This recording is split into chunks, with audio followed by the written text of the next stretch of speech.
This is not an easy story to tell, and creating a YouTube video about it has been a deeply emotional decision for me. When I first learned about this child's journey, I felt a heaviness in my heart and hesitated to move forward. But as I reflected on their incredible bravery, I realized how important it is to share their story. This child, like so many others, faced unimaginable challenges with unwavering strength and courage, fighting for their life until the very last moment. What moved me even more was seeing how their family stood by them, enduring every moment with love, resilience, and grace. Despite their own pain, these parents, siblings, and loved ones became pillars of strength, supporting their child through the darkest of times. Their courage in the face of such heartbreak is a testament to the power of love and the unbreakable bonds that hold families together. This story is just one of many. There are countless children and families around the world who are battling similar struggles, each with their own unique journey of pain, hope, and resilience.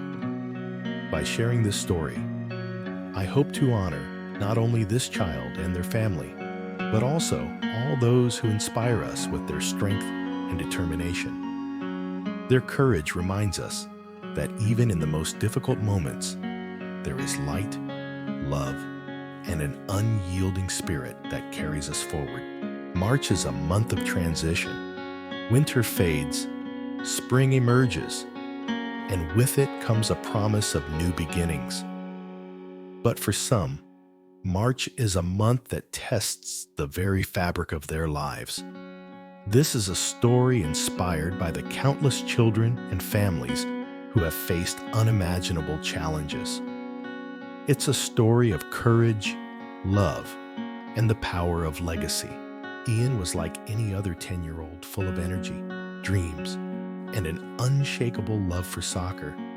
He was the kind of kid who lit up a room with his smile and could turn a bad day into a great one with just a joke or a hug. His parents, Emma and Davis, adored him. They were a team, the three of them, facing life's ups and downs together. Life was perfect. Emma, Davis, and their 10-year-old son, Ian, were a team. Every evening, they'd gather around the dinner table, sharing stories about their day, laughing at inside jokes, and dreaming about the future. Ian was the heart of it all.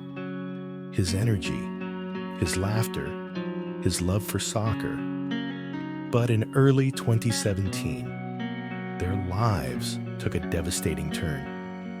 Mom, Dad, my head hurt.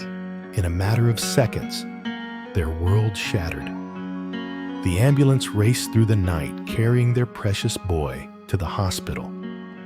Emma and Davis held on to each other, their minds racing with fear and questions they couldn't answer. After running some tests, we found out Ian has been diagnosed with a rare and aggressive form of pediatric brain cancer. It's called DIPG, diffuse intrinsic pontine glioma. This type of tumor grows in the brainstem, which controls vital functions like breathing, heart rate, and movement. Unfortunately, DIPG is one of the most difficult cancers to treat because of its location and how quickly it spreads. DIPG primarily affects children, usually between the ages of 5 and 10. It's extremely rare, making up only about 10 to 15% of all pediatric brain tumors. But for those diagnosed, the prognosis is heartbreaking. The survival rate is less than 1% after 5 years, and most children have only 9 to 12 months after diagnosis. I'm so sorry. We'll do everything we can to make Ian comfortable and give him the best quality of life possible. But I want you to know, this isn't your fault. DIPG is unpredictable, and there's nothing you could have done to prevent it. I am so sorry. Diagnosis was a blow they never saw coming.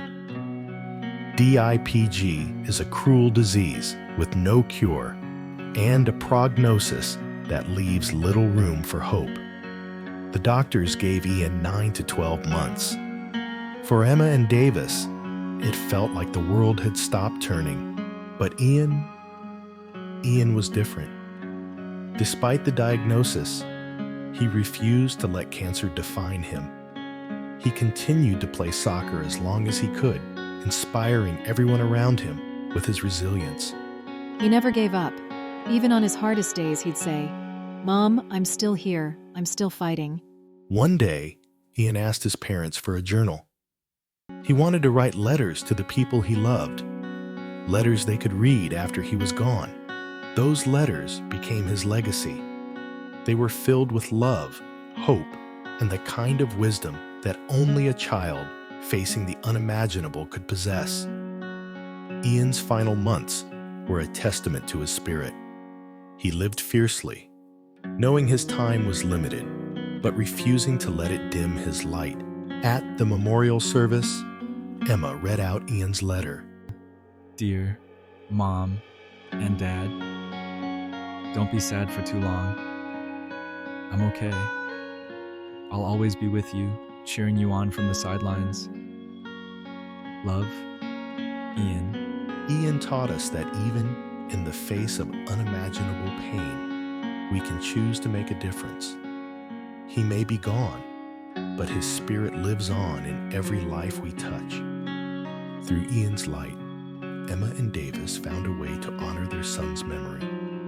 They turned their heartbreak into hope, not just for themselves, but for countless others.